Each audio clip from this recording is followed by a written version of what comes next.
दुई युवकों को थर्ड डिग्री प्रसंग बणाई विधायकों नेतृत्व में सीपीआईएम पक्षर आरपीएफ कर्मचारी को गिरफ दाबी विमलागढ़ आरपीएफ पोस्ट घेराव करा जायछि। रेल इंजिन रु तेल चोरी घटना संपृक्ति दर्शाई शोइथिबा अवस्था दुई भाई को थर्ड डिग्री होइतिला।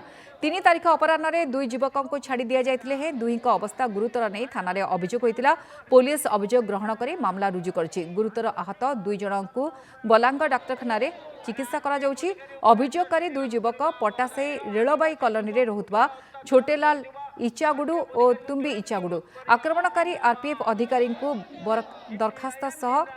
बरखास्त क्षमा करेंगे। आदिवासी उत्पीड़न आईन बल में गिरफ्तारी और पीड़ित को क्षतिपूरण दाबी होइछि। विमलागढ़ रेल स्टेशन घेराव कर स्टेशन सम्मुखें विक्षोभ प्रदर्शन करा जायथिला।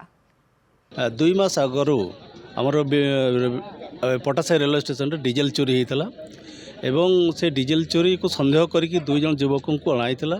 आरपीएफ विमलागढ़ आरपीएफ अरेस्ट कर आनी ऊपर जो बड़ी भाव में माने अत्याचार अन्याय कराई तार विरुद्ध रे आज ये विक्षोभ प्रदर्शन कराउला।